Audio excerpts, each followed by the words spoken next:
물가에 심기운 교회에 오신 것을 환영합니다. 오늘은 에베소서 4장 17절부터 24절의 말씀으로 벗고 입고 새롭게 되라 라는 제목을 가지고 이야기를 나눠보도록 하겠습니다.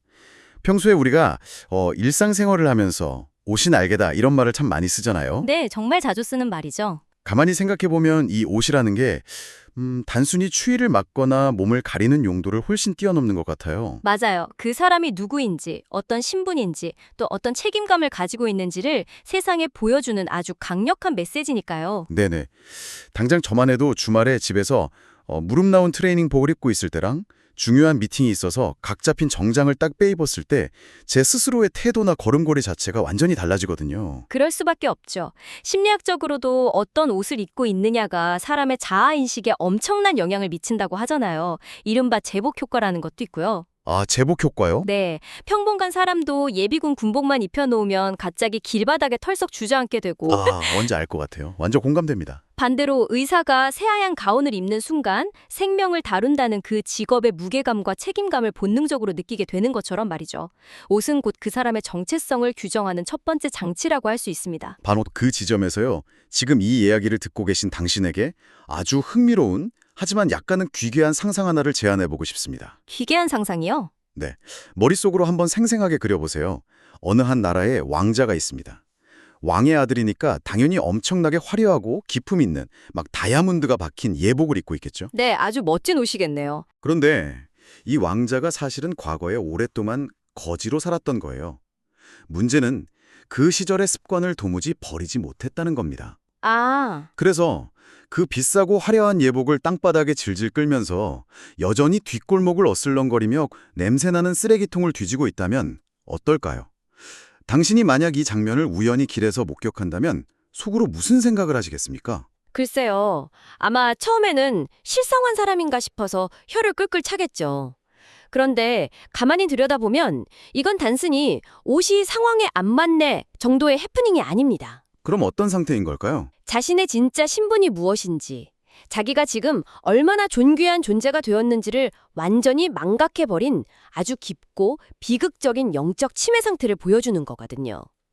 재미있게도 이 기괴한 비유가 오늘 우리가 깊이 파고들 에베소서 4장의 핵심을 아주 예리하게 관통하고 있습니다. 영적 침해 상태라. 와, 그 표현이 진짜 확 와닿네요. 그렇다면 바울이 이 에베소서 4장을 통해서 우리에게 정확히 어떤 이야기를 하고 싶었던 걸까요? 우리가 앞선 내용을 조금 되짚어 볼 필요가 있는데요. 바울은 에베소서 전반부에서 우리가 그리스도의 몸된 공동체로 부름을 받았고 각자가 사역자로서 귀한 은사를 받았다는 엄청난 영적 신분을 선포했습니다. 이미 왕의 예복이 우리에게 입혀졌다는 엄청난 선언이군요. 맞습니다.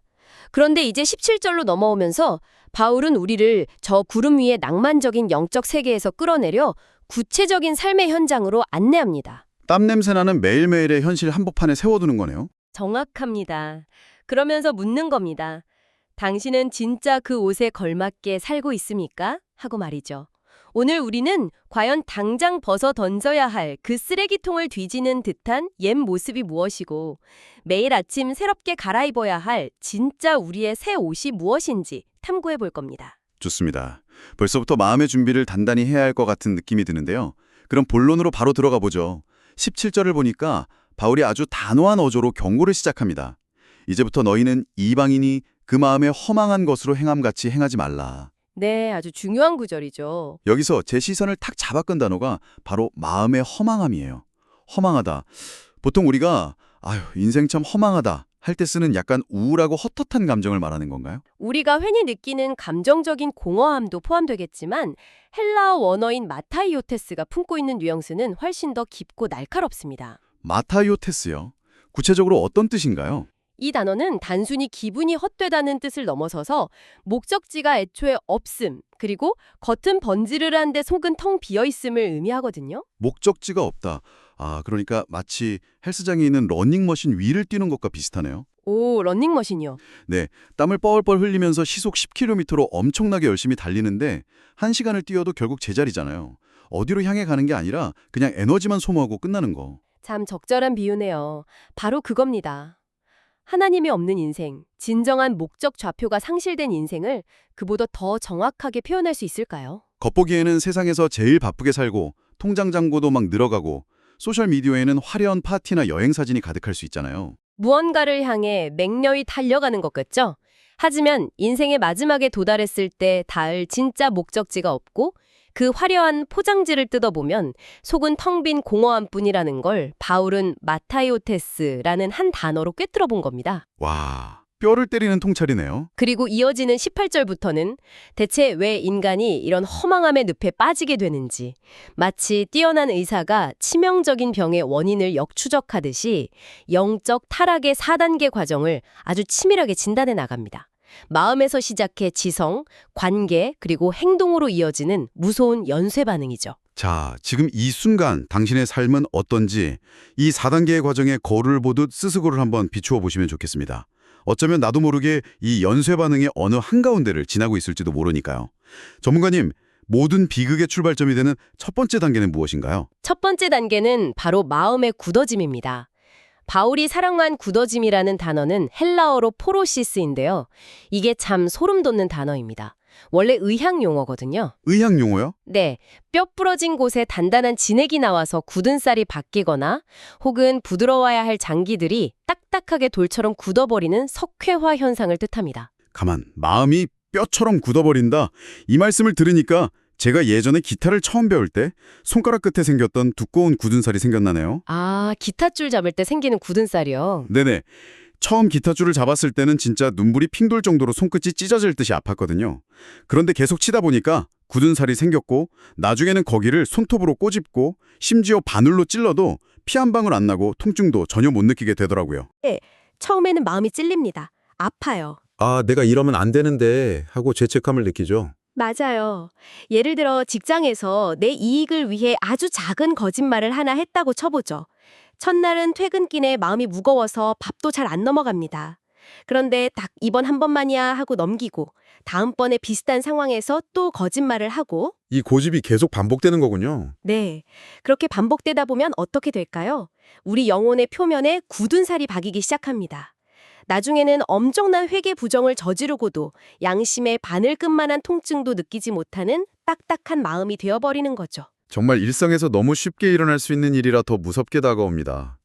그렇게 마음의 의지가 돌처럼 굳어버리면 그 다음엔 어떤 일이 벌어지나요? 마음이 굳어지면 필연적으로 두 번째 단계인 지성의 마비 현상이 나타납니다. 18절에 나오는 총명이 어두워지고 무지함에 빠지는 건데요. 여기서 많은 분들이 오해하는 게 있습니다. 어떤 오해를 많이 하시나요? 성경이 말하는 무지함은 수능 점수가 낮다거나 IQ가 떨어진다거나 책을 많이 안 읽었다는 지적 능력의 문제가 절대 아닙니다. 이것은 완벽하게 방향의 문제이자 시각의 문제입니다. 아, 방향의 무지예요. 지식이 모자란 게 아니라면 이 무지함은 대체 어떻게 생겨나는 거죠? 첫 번째 단계에서 마음이 이미 진리를 거부하기로 딱딱하게 고집을 부려 굳어버렸잖아요. 그러니까 우리의 지성이 본래 해야 할 역할, 즉 진리를 탐구하고 하나님을 찾는 안테나 자체가 아예 꺾여버린 겁니다. 아, 안테나가 꺾였다. 세상의 학문에는 박사학위가 여러 개 있을진 몰라도 영적인 세계에 대해서는 완전히 작동을 멈춰버린 거죠. 듣고 보니 마치 시커먼 선글라스를 끼고 세상을 보는 것 같네요. 선글라스요? 네. 한여름 대낮에 짙은 선글라스를 끼면 해가 쨍쨍해도 모든 게 어둡고 칙칙하게 보이잖아요. 죄로 인해서 영적인 눈에 어둠이 덮여버리면 바로 눈앞에 진짜 가치 있는 진리와 생명이 존재하는데도 그걸 전혀 알아보지 못하는 영적 시각장애 상태가 되는 거군요. 정확합니다. 아무리 똑똑한 사람이라도 진짜 영원한 가치가 뭔지, 죽음 너머에 무엇이 있는지에 대해서는 완벽한 어둠 속에 갇히는 셈이죠. 그렇게 영적 시력을 완전히 잃어버렸을 때 도달하는 곳이 바로 세 번째 단계입니다. 세 번째는 어떤 상태인가요? 18절 끝부분의 선언, 하나님의 생명에서 떠나 있도다라는 상태죠. 우리가 일상에서 흔히 보는 전구를 한번 떠올려 보세요. 아무리 디자인이 기가 막히게 예쁘고 수백만 원짜리 샹들리에 전구라고 해도 전원이라는 근원에 연결되어 있지 않으면 그건 그냥 유리 조각일 뿐입니다. 아, 플러그가 뽑혀 있는 거군요. 맞습니다. 인간도 마찬가지로 하나님이라는 생명의 전원에 플러그가 꽂혀 있어야만 비로소 살아 숨쉬고 빛을 낼 수 있는 존재거든요. 그런데 바울이 떠나 있다고 한 것은 단순히 거리가 서울에서 부산처럼 멀어졌다는 뜻이 아닙니다. 이 단어는 완전히 외인이 되었다. 즉, 완벽한 남남이 되어서 생명선이 싹둑 잘려나갔다는 것을 의미합니다. 생명선이 싹둑 잘려나갔다. 이 대목에서 갑자기 제 식탁 위에 올려져 있는 화병이 떠오릅니다. 화병에 꽂힌 꽃이요? 네네. 기념일에 예쁜 장미꽃을 선물 받아서 화병에 꽂아두면 처음 며칠 동안은 향기도 진동하고 색깔도 너무 화려해서 집안 분위기가 다 살잖아요. 진짜 생생하게 살아있는 것처럼 보이죠. 겉보기에는 아주 생명력이 넘쳐 보이죠? 하지만 곰곰이 생각해보면 실상은 뿌리가 완전히 잘려나갔기 때문에 그건 살아있는 게 아니라 서서히 죽어가고 있는 상태인 거잖아요. 정말 정확하고도 섬뜩한 비유입니다. 지금 세상에서 하나님과 단절된 채 살아가는 수많은 사람들의 모습이 바로 그 화병 속의 꽃과 같습니다. 엄청난 불을 쌓고 화려한 문화를 꽃피우고 남들이 부러워할 만한 성공을 거두어도 생명의 근원과 끊어져 있다면 결국 그 모든 것은 서서히 말라비틀어질 시한부 상태에 불과하다는 거죠. 겉은 화려하지만 속은 죽어가는 시한부라니 참 서늘하네요. 그렇다면 이 절망적인 연쇄 반응의 끝, 마지막 네 번째 단계는 어떤 모습입니까? 타락의 최종 증상, 그것이 바로 19절에 등장하는 감각 없는 자의 방임입니다.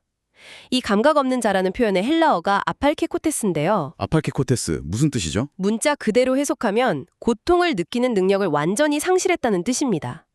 첫 번째 단계였던 굳은 살의 상태가 온몸으로 퍼져서 극단에 달한 모습이죠. 통증을 아예 느끼지 못한다고요? 이거 진짜 무서운 병이잖아요. 그렇죠. 과거에 나병이라고 불렸던 한센병이 가장 두려운 질병이었던 이유가 바로 그거잖아요. 병균 자체가 사람을 죽인다기보다 통증을 느끼는 신경세포를 다 파괴해버리니까 자기 손이 난로에 닿아서 타들어가고 있는데도 아프질 않으니까 피할 생각을 못해서 신체가 훼손되는 거. 영적인 세계에서도 이런 불감증이 가장 끔찍한 위기 상황이겠군요. 그렇습니다. 영적 한센병에 걸린 겁니다. 죄를 밥 먹듯이 짓고 다른 사람의 가슴에 대못을 박아 피눈물을 흘리게 해놓고도 내 마음속에는 미안함이나 일말의 부끄러움조차 생기지 않는 상태. 상상만 해도 너무 끔찍하네요. 하나님과 까마득히 단절되어 내 영혼이 타들어가고 있는데도 아무런 위기감을 느끼지 못하는 그 고장난 상태. 바울은 하나님을 떠난 이방인의 삶이 겉보기엔 멀쩡해 보여도 실상은 이런 끔찍한 영적 불감증에 걸려 있다고 진단한 겁니다. 그렇군요. 그리고 이런 감각 없는 사람들은 결국 자신을 방탕에 내어주어 모든 더러운 것을 욕심으로 행하게 된다는 거죠. 여기까지 듣고 나니까 숨이 턱 막히는 기분입니다. 쓰레기통을 뒤지는 왕자라는 비유가 이제야 피부로 뼈저리게 느껴지네요. 하지만 성경이 우리에게 절망만 안겨주려고 이 무서운 진단을 내린 건 아닐 텐데요. 이 영적인 좀비 상태에서 벗어날 유일한 탈출구는 없는 건가요? 당연히 있습니다. 바울은 20절에서 완전히 분위기를 반전시키며 희망의 메시지를 던집니다. 오직 너희는 그리스도를 그같이 배우지 아니하였느니라. 이 끔찍한 영적 불감증을 치료하는 유일한 해독제로 그리스도를 배우는 것을 제시하고 있습니다. 자, 그런데 여기서 살짝 고개가 갸우뚱거려집니다. 우리가 일상에서 배운다고 하면 보통 책상에 딱 앉아서 노트 펴놓고 수학 공식 외우고 영어 단어 100비에씩 깜지 쓰면서 암기하는 그런 학문적인 활동을 떠올리잖아요. 그렇죠. 지식의 습득을 생각하죠. 그런데 마음의 돌처럼 굳어버린 불감증 환자를 고치는 방법이 머리로 지식을 습득하는 거라면 뭔가 앞뒤가 안 맞는 데일까? 너무 딱딱한 해결책 아닌가요? 지금 듣고 계신 당신도 교리 공부를 더 열심히 하라는 건가? 하고 의문을 가지실 것 같아요. 아주 중요한 포인트를 짚어주셨어요. 우리가 현대적인 사고방식으로 배움을 접근하면 큰 오해를 낳습니다. 성경이 말하는 배움, 특히 그리스도를 배운다는 것은 기독교라는 종교의 역사나 복잡한 신학 교리를 머리로 달달 외우는 것이 절대 아닙니다. 그럼 어떤 의미의 배움인가요? 이것은 철저하게 인격적인 닮음의 과정입니다. 예수님이 이 땅에서 어떤 눈빛으로 사람들을 바라보셨는지, 소외된 자들에게 어떻게 말을 건네셨는지, 화가 날 상황에서 어떻게 참으셨는지, 즉 예수님의 삶의 방식 자체를 내 삶의 스펀지처럼 흡수하고 모방하는 관계적인 배움을 의미하죠. 아, 듣고 보니 제가 어릴 때 아빠를 따라했던 기억이 나요. 아버지를요? 네, 꼬마 시절에 제가 나는 오늘 우리 아빠의 걸음걸이 각도와 보폭을 수학적으로 분석해서 마스터하겠어 하고 책을 보며 연구한 게 아니거든요. 당연하죠. 그렇게 배우는 아이는 없죠. 그냥 아빠가 너무 멋있어 보이고 좋으니까 쫄래쫄래 뒤를 따라다니고 매일 손잡고 같이 걷고 밥 먹고 대화하다 보니까 어느 날 거울을 보거나 동네 사람들을 만났을 때 걷는 폼이랑 말투가 아빠랑 아주 똑같네? 이런 소리를 듣게 되는 거잖아요. 바로 그겁니다. 억지로 외운 게 아니라 사랑하는 대상과 함께 시간을 보내면서 그 존재 자체가 나에게로 스며드는 그 자연스러운 인격적 동화 현상. 이게 바로 바울이 말하는 배움이군요. 완벽하게 이해하셨습니다. 그렇게 그리스도와 깊이 교제하며 그분의 삶을 내 삶으로 살아내기 시작할 때에 비로소 우리의 딱딱했던 마음에 피가 돌고 잃어버렸던 영적 통증과 감각이 살아나기 시작하는 겁니다. 아, 생명이 다시 도는 거네요. 네. 그리고 바울은 단순히 예수님을 닮아라 라는 추상적인 권면에서 멈추지 않습니다. 22절부터는 아주 구체적이고 실천적인 세 가지 액션 플랜, 세 가지 영적 동사를 던져줍니다. 첫째가 옛사람을 벗고, 둘째가 심령이 새롭게 되고, 셋째가 새 사람을 입으라는 것입니다. 드디어 우리가 오프닝에서 나누었던 그 옷에 대한 이야기, 옷장 정리의 시간으로 돌아왔네요. 네, 본격적인 옷 갈아입기죠. 구체적인 그 아무할레 3단계, 그 첫 번째는 22절에 너희는 유혹의 욕심을 따라 썩어져가는 구습을 따르는 옛사람을 벗어버리라 입니다. 저는 이 말씀을 읽는데 삼겹살집에서 회식하고 냄새가 잔뜩 뺀 셔츠나 비 오는 날 진흙탕에 구르고 넘어져서 찝찝하고 악취가 나는 옷을 집에 오자마자 몸에서 쫙 벗어서 분리수거함에 던져버리는 그 후련한 느낌이 떠올랐어요. 아주 시원한 비유네요. 옛사람은 옷장 구석에 가만둔다고 저절로 향기가 나거나 세탁되는 게 아니라 놔두면 놔둘수록 곰팡이가 피고 부패하는 존재라는 게 핵심인 것 같아요. 맞습니다. 그런데 바울이 이 옛사람의 특징을 묘사하면서 유혹의 욕심이라는 표현을 쓴 것에 집중해 볼 필요가 있습니다. 저는 이 유혹의 메커니즘을 낚시꾼의 미끼로 설명하고 싶은데요. 낚시꾼의 미끼요? 네, 강물 속을 헤엄치는 물고기 입장에서 낚싯바늘에 꿰인 지렁이는 무척이나 달콤하고 맛있는 한 끼 식사로 보일 겁니다. 하지만 그 통통한 지렁이 한가운데에는 자신을 죽음으로 끌고 갈 날카롭고 잔인한 낚싯바늘이 웅크리고 숨어 있죠. 와, 낚싯바늘 겉보기엔 매혹적인데 물면 죽는 거네요. 가만 생각해보면 우리 일생에서 마주하는 죄의 유혹들이 다 그런 식이잖아요. 어떤 것들이 있을까요? 이번 한 번만 이 서류 눈 감아주면 큰 돈이 생기는데, 혹은 나한테 상처 준 저 사람 이 말 한마디면 뼈 아프게 복수할 수 있는데 하는 생각들이 당장 내 눈앞에 던져졌을 때는 너무 짜릿하고 달콤해 보이죠. 미끼를 무는 순간이죠. 하지만 욕심에 눈이 멀어 그 미끼를 덥석 무는 순간 내 영혼의 입천장에 바늘이 박히고 파괴적인 결과로 끌려가게 되는 거잖아요. 이런 피비린내나고 썩어가는 욕심의 냄새를 풍기는 누더기 옷을 걸치고서는 도저히 거룩한 하나님 나라의 잔치에 들어갈 수가 없겠네요. 무조건 벗어던지는 게 첫 번째군요. 그 위험성을 깨닫고 냄새나는 옷을 단호하게 벗어 던졌다면 이제 두 번째 단계인 23절로 넘어가야 합니다. 오직 너희의 심령이 새롭게 되어. 여기서 헬라어 문법을 들여다보면 정말 기가 막힌 진리를 발견할 수 있습니다. 어떤 진리인가요? 이 문장이 수동태로 쓰였다는 사실입니다. 내가 주체가 되어서 나 스스로를 새롭게 한다는 능동태가 아니라는 거죠. 수동태요? 잠깐만요. 그러니까 내가 오늘 아침에 거울을 보면서 주먹을 꽉 쥐고 좋아, 나는 오늘부터 완전히 새로워질 거야, 나쁜 짓 안 하고 착하게 살 거야. 이렇게 내 의지력과 멘탈을 쥐어짜서 결심한다고 되는 게 아니라는 뜻인가요? 바로 그겁니다. 많은 분들이 여기서 좌절을 겪습니다. 우리 스스로의 윤리적인 노력이나 다짐만으로는 우리의 깊은 내면을 근본적으로 바꿀 수 없습니다. 작심삼일이란 말이 왜 있겠습니까? 그럼 어떻게 새로워질 수 있죠? 이 갱신은 오직 성령님에 의해 우리 존재의 가장 깊은 지성소인 심령이 외부로부터 새롭게 되어지는 압도적인 수술의 과정이 필요합니다. 오염된 옛 가치관의 피를 다 빼내고 하나님의 말씀과 진리라는 새로운 피를 수혈받는 영적 대수술 말입니다. 와, 수동태라는 문법 하나에 그런 은혜가 숨어 있었군요. 낡은 옷을 벗는 행동과 새 옷을 입는 행동 사이에 이 내면의 갱신이 반드시 브릿지처럼 들어가야 하는 이유가 너무 선명하게 이해가 됩니다. 우리가 여름날 밖에서 하루 종일 일하고 땀 뻘뻘 흘린 채로 집에 돌아왔다고 쳐보죠. 네, 땀 범벅이 된 상태죠. 땀 냄새 찌든 더러운 옷을 훌렁 벗은 다음에 몸에 먼지랑 땀이 그대로 묻어있는데 그 위에 그냥 빳빳하게 다려진 비싼 실크 셔츠를 바로 입진 않잖아요. 당연하죠. 그럼 오히려 새 옷까지 더러워지니까요. 맞아요.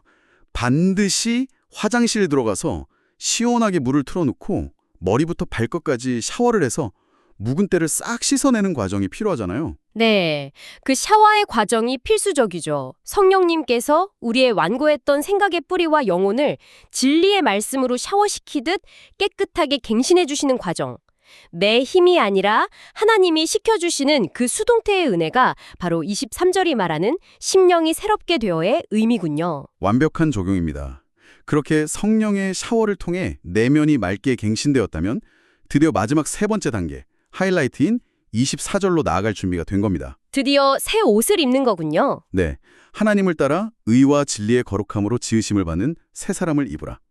이 새 옷을 가만히 살펴보면 세상의 어떤 명품 브랜드와도 비교할 수 없는 특징이 있습니다. 우리가 헝겊을 주워 모아 직접 바느질해서 만든 엉성한 옷이 아니라 하나님께서 예수 그리스도의 십자가 보혈이라는 엄청난 대가를 지불하고 우리 각자의 영혼 사이즈에 완벽하게 맞춰서 지어놓으신 의의 예복이라는 점이죠. 최고급 커스텀 메이드, 하나님표 맞춤 정장이네요. 게다가 이 옷을 구성하고 있는 재질이 참 감동적입니다. 의와 진리의 거룩함. 여기서 의라는 건 하나님과 우리 사이에 막혀있던 죄의 담이 완전히 허물어지고 다시 생명선이 연결된 바른 관계를 의미하는 거겠죠. 네, 관계의 완전한 회복입니다. 그리고 진리의 거룩함은 그 허망하고 썩어져가는 세상을 쫓아가는 사람들과는 확연하게 구별되는 아주 깨끗하고 향기로운 삶의 방식을 뜻하는 거고요. 정확한 해석입니다. 그런데 이 지점에서 우리는 아주 치열한 현실적인 질문 하나를 마주해야 합니다. 어떤 질문이죠? 이 영광스러운 새 옷을 우리는 과연 언제 입어야 할까요? 교회에서 세례 받을 때 평생에 딱 한 번 입고 마는 걸까요? 아니면 주일에 예배당 갈 때만 잠깐 꺼내 입는 외출복일까요? 그 질문이 가슴을 좀 찌르는데요. 절대 일회용이나 주일용이 아니라는 말씀이시죠? 맞습니다. 이 새 사람을 입으라는 명령은 매일 아침 눈을 뜨고 침대에서 일어날 때마다 반복되어야 하는 아주 치열한 영적 일과입니다. 매일 아침마다요. 우리가 외출하기 전에 거울 앞에서 오늘은 이 셔츠에 이 재킷을 입어야지 하고 옷매무새를 다듬듯이 성도들은 매일 아침 하루를 시작하기 전에 나는 오늘 나의 옛 욕심을 십자가에 못 박고 예수 그리스도라는 눈부신 새 옷을 덧입고 세상 한복판으로 나간다고 끊임없이 선언하고 결단해야 하는 것입니다. 매일 아침 거울 앞에서의 영적인 결단이라 대화를 나눌수록 마음이 뜨거워집니다. 그렇다면 이제 긴 대화를 마무리하면서 오늘 나는 이 깊은 통찰들을 당신의 삶, 우리의 현실에 어떻게 적용해야 할지 한번 정리해 보겠습니다. 지금 이 이야기를 듣고 계신 당신은 어떤 삶을 살고 계십니까? 오늘 우리는 에베소서의 말씀을 통해 아주 묵직하고 명확한 진리 하나를 발견했습니다. 기독교가 말하는 구원, 그리스도인이 된다는 것은 단순히 주일에 교회 열심히 출석하고 남들보다 화 조금 덜 내고 기부 좀 하면서 적당히 착하게 사는 사람으로 개조되는 것이 아닙니다. 네, 이건 완벽하게 차원이 다른 존재 자체의 혁명이잖아요. 기타줄 굳은 살처럼 찔러도 피 한 방울 나지 않던 굳은 마음을 도려내고 영적인 시각장애 상태에서 눈을 번쩍 떠서 완전히 끊어져 썩어가던 생명선이 하나님이라는 거대한 생명발전소에 다시 강력하게 연결된 사람들, 즉 생명의 근원이 통째로 바뀐 사람들이 바로 성도입니다. 있는 옷이 거짓 누더기에서 왕의 예복으로 완전히 교체된 사람들이죠. 그러니까 이제 우리는 미련을 버려야 합니다. 아직도 나를 은근히 얼매고 있는 직장 동료를 향한 미움, 남의 성공을 시기하는 탐욕, 위기를 모면하려는 교묘한 거짓말, 그 냄새나고 썩어가는 옛 누더기들을 이제는 속에 낚싯바늘이 든 미끼를 피하듯이 과감하고 단호하게 벗어던지십시오. 내가 스스로 착해지려는 헛된 노력을 멈추고 성령님께 내 굳은 마음을 온전히 내어드려 맑은 진리의 물로 매일 심령이 샤워하듯 새롭게 되기를 구해야 합니다. 그리고 마침내 하나님이 예수님의 생명값으로 지어주신 그 빛나는 의와 거룩함의 새 옷을 매일 아침 당당하게 입으십시오. 정말 힘이 나는 도전입니다. 자, 이제 이 깊은 다이브를 마치며 지금 이어폰을 꽂고 듣고 계신 혹은 스피커로 이 대화에 동참하고 계신 당신에게 아주 도발적인 질문 하나를 던지고 싶습니다. 만약 지금 누군가가 당신 마음속 깊은 곳에 있는 보이지 않는 영적 옷장문을 활짝 열어본다면 그 안에는 무엇이 걸려 있을까요? 아주 중요한 질문이네요. 아직도 버리기 아까워서 혹은 그 냄새에 익숙해져서 세탁도 안 한 채 구석에 쑤셔박아 넣은 더러운 옛 습관의 누더기들이 옷장을 꽉 채우고 있을까요? 아니면 하나님이 오직 당신만을 위해 치수까지 완벽하게 맞춰서 지어주신 그 눈부시게 빛나는 의의 예복이 정갈하게 걸려 있을까요? 매일 스스로에게 던져야 할 질문입니다. 오늘 하루 당신이 그 옷장에서 꺼내 걸치고 세상에 나간 영적인 옷은 직장 동료들에게, 가족들에게, 그리고 세상 사람들에게 과연 누구의 모습을 보여주고 있습니까? 쓰레기통을 뒤지는 거지의 모습입니까? 아니면 존귀한 하나님 나라 왕자의 모습입니까? 당신의 걸음걸이와 당신이 입은 그 옷을 통해 살아계신 예수 그리스도의 향기와 진짜 멋짐이 세상 곳곳에 생생하게 드러나기를 진심으로 응원합니다. 이 묵직한 질문을 아침 출근길 혹은 오늘 밤 잠자리에 들 때까지 깊이 곱씹어 보시길 바라면서 오늘의 대화는 여기서 맺도록 하겠습니다. 다음 시간에 말씀을 가지고 다시 찾아뵙겠습니다. 주 안에서 평안하세요.